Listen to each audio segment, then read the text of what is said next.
صباح الخير عليكم.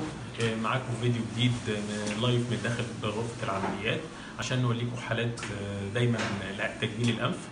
معانا النهارده حالة صعبة شوية. هنجيب الكاميرا كده على الحالة. دي حالة أنف كبير لشاب عندها حوالي 22 سنة.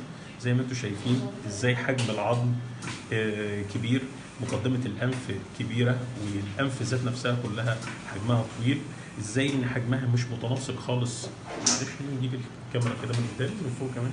حجم الأنف مش متناسق كبير قوي على حجم الوجه بالنسبة لها. طبعا كل الحاجات دي مسبب لها أزمة.